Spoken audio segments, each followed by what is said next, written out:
Hello everyone, कैसे हैं आप सब। यार क्या क्या न्यूज़ आ रही है क्रिकेट में कि कोई एफ्रो एशिया करके कोई कप है वो होने लगा है, जो कि 2007 2009 में पहले भी हो चुका है। ज़रा इस बारे में ज़रा डिटेल में बात करेंगे। उसके अलावा जी फ़खर के साथ साथ इमाम की भी वापसी होने वाली है ये साउथ अफ्रीकन सीरीज़ में। मतलब दिसंबर में स्टार्ट हो रही है सीरीज़, उसमें जी इमाम साहब भी वापस आ रहे हैं। मतलब यार पहले ज़रा इस टॉपिक पर डिटेल में बात करते हैं ना कि फ़खर तो चलो टीम से कभी आउट था ही नहीं। फ़खर का तो इन्होंने वो बिला वजह का एक वो ट्वीट का मसला बनाया, फ़िटनेस का मसला बनाया। चलो ठीक है, ज़रा फ़खर पे भी ज़रा डिटेल में बाद में बात करते हैं। लेकिन ये सबसे पहले ये जो इमामुल हक, यार दुनिया की क्रिकेट कहाँ पहुँच गई है। वो दुनिया की टीम्स वो टेस्ट मैचेस में तकरीबन 7-8 की एवरेज से वो खेल रहे होते हैं, पर ओवर 7-8 रन बना रहे होते हैं। और इधर हमारे ये जो इमाम साहब जैसे टीम में आ जाते हैं, फिर वो 2 ओवरों में 1 रन बन रहा होता है। और इधर हम लोग पहले बैटिंग करते हुए टेस्ट मैच में बट यू कैन से कोई 2 दिन में कोई 350-400 रन बनाते हैं। अगली टीम एक ही दिन में वो कोई कुछ ओवर्स में जी वो इतने रन्स पूरे करके वो हमें लीड देने पे आ जाते हैं।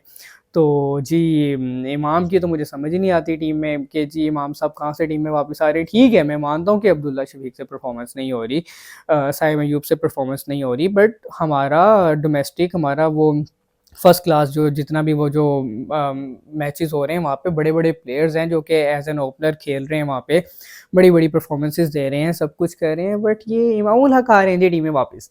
मतलब इससे पहले हमारे साथ वो जी एक जुड़े हुए थे ये जो पर्चियाँ-शर्चियाँ आ जाती हैं ना टीम में, मैं इमाम को पर्ची नहीं कह रहा। इमाम ठीक है एक पर्ची था, ठीक है?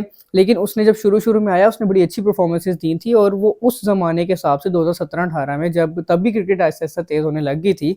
लेकिन जो आजकल की क्रिकेट है वो उस तरीके की नहीं रही, 2017-18 वाली नहीं रही। उसमें वो तब शुरू-शुरू में जब आया था उसने श्रीलंकन सीरीज़ हुई थी। जब पाकिस्तान चैंपियंस ट्रॉफ़ी जीता था उसके बाद फ़खर ने वो सॉरी इमाम ने उस सीरीज़ में मेरे ख़्याल से 3 सेंचुरीज़ मारी थी, जो कि मुझे अभी भी याद पड़ता है।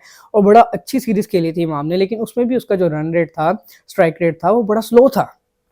एवरेज तो इमाम की हमेशा अच्छी रही है, बट आई थिंक ये जो एरा है, ये अब एवरेज के साथ-साथ स्ट्राइक रेट पे भी गौर वाला हो गया है। ये तो वो इमाम साहब तो वो 90s की क्रिकेट खेल रहे हैं। मुझे ये कहते हुए बुरा नहीं लगेगा कि अगर इमामुल हक 90s में क्रिकेटर होता तो शायद आज वो पाकिस्तान का सबसे बिगेस्ट स्टार होता। वो उस ज़माने में जावेद मियांदाद वगैरह ये सारे प्लेयर्स वो एक नॉर्मल स्ट्राइक रेट से एक बहुत अच्छी क्रिकेट खेला करते थे और अच्छा उस टाइम पे रन बना के देते थे। और विकेट्स भी ऐसी होती थी कि फुल मतलब फास्ट बॉलर्स और बेसिकली स्पिन बॉलर हो, फास्ट बॉलर हो, उनके लिए वो विकेट्स बनाई जाती थी और वो फुल परफॉर्म करते थे उस विकेट पे आके। अब तो फट्टा विकेट बनती है जी, वो बॉलर्स को फुल ऑन का मतलब लगा के रखी होती है उनकी और बैट्समैन को फुल ऑन स्पॉट कर रही होती है।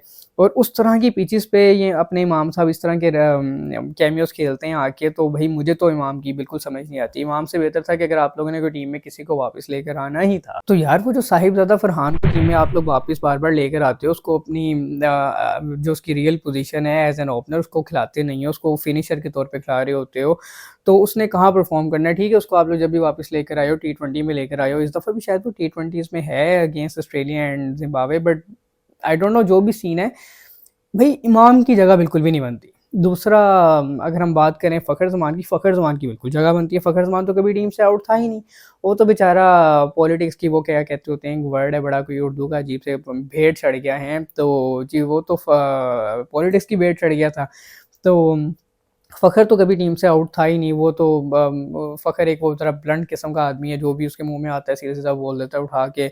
और उसने वो जो भी उसका ट्वीट का मसला बना, साया कॉर्पोरेशन को बीच में लेकर आए, निकाला उनको, जो भी किया। फ़खर के बगैर तो हम लोग चैंपियंस ट्रॉफ़ी भी नहीं खेल सकते। हम लोग तो फ़खर के बगैर कोई टी20 कोई ओडीआई ये जो व्हाइट बॉल क्रिकेट है वो है ही नहीं हमारी फ़खर के बगैर। आगे उसके मेरे ख्याल से कोई 2-3 साल पड़े हैं, उसको यूज़ करना चाहिए बड़े अच्छे तरीके से।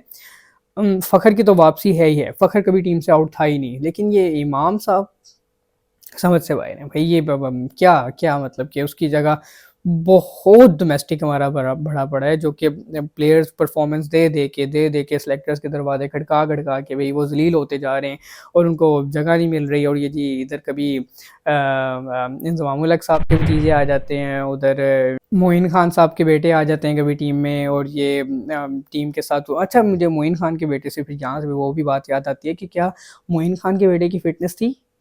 जो उसको किस बेस पर उसको रखा हुआ था, ना उसकी कोई परफॉर्मेंसेस थी। वो जी इस तरह के ये जो अब मैं बाबर आजम के मैं अगेंस्ट नहीं हूँ, लेकिन मैं यहाँ पे ये बात ज़रूर कोट करूँगा कि जब बाबर आजम से कभी कोई अच्छी परफॉर्मेंस नहीं हो रही होती तो उसका अब्बाजी आ जाते हैं, एक आधी ट्वीट करते हैं, वो पता नहीं कोई एक आधा कोई बयान देते हैं आके मीडिया पे बैठ के, और जी सारी अवाम पाकिस्तान की इमोशनल हो जाती है, ओए होए की कर देता, वो साढ़े साढ़े मुंडे के नाल की कर देता है। तो उस तरीके से बयानात आ रहे होते हैं। इसी तरीके से मोइन खान भी अपने बेटे को डिफेंड करते रहते हैं कि उसको प्रॉपर चांसेस नहीं मिले, कहाँ नहीं मिल रहे। मुझे तो समझ नहीं आती कि आज़म खान को कहाँ पे चांसेस नहीं मिले। वो कभी पीएसएल में लोगों को वो हमारे बेचारे वो लोकल्स जो बॉलर हैं उनको कुट-कुट के जी एंड पे आके बयान दे रहा होता है कि सारे मुझे पीएसएल में पर्ची-पर्ची कह रहे थे। बाद में उन्होंने कहा मैं तुम्हें बैट भी नहीं दिखाऊँगा, मैं नहीं दिखाऊँगा तुम्हें बैट। वो 50 मार के चला गया, वो बेचारे वो छोटे-छोटे, छोटे-छोटे से बॉलर्स को है। तो यही जब जाता है पैट कमिंस वगैरह के सामने, बुमराह के सामने, ट्रेंट बोल्ट के सामने, इस बंदे की वहाँ पे हवा हो जाती है। मैं तो कहता हूँ कि जैसे हारिस रऊफ को भेजा था ना ऑस्ट्रेलिया में, इसी तरीके से आज़म खान को भी ऑस्ट्रेलिया भेजो, आज़म खान को भी क्या कहते हैं न्यूज़ीलैंड भेजो, वहाँ पे ये उनके बॉलर्स को फेस करे, फिर इसकी फिटनेस साथ ही वापस आ जानी, इसकी सारी हवा फुस हो जानी है, ये वापस आ जाएगा टीम में।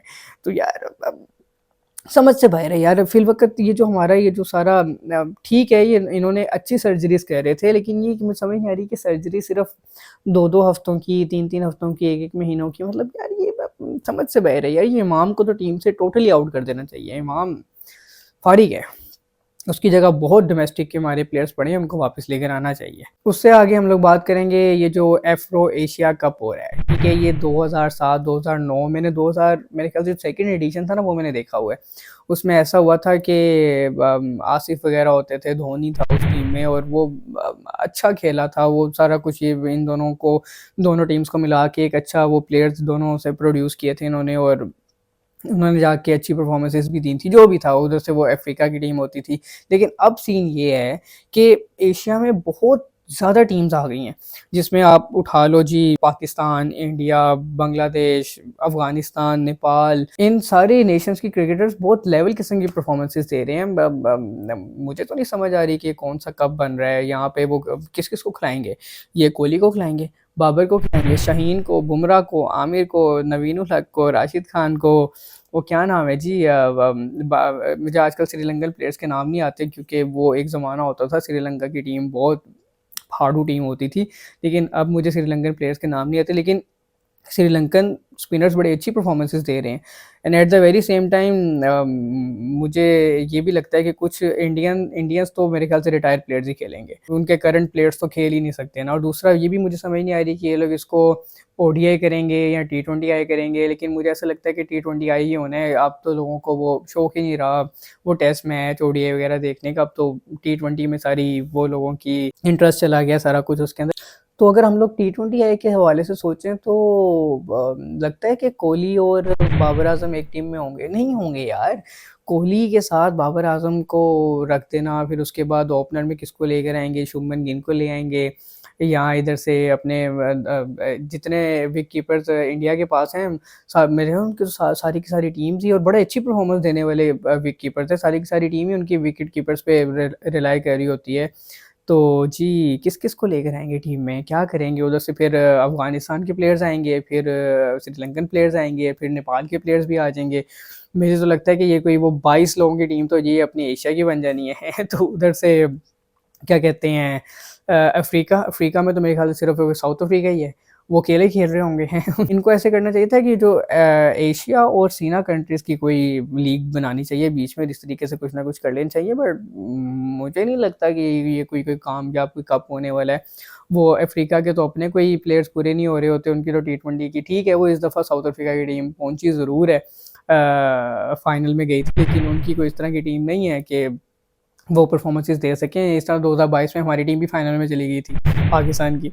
तो जी इसी तरीके से साउथ अफ्रीका की टीम चली गई। उसके अंदर मेरे ख्याल से एक डेविड मिलर ही है जो कि पागलों की तरह बस मार रहा है, अभी तक खेल रहा है।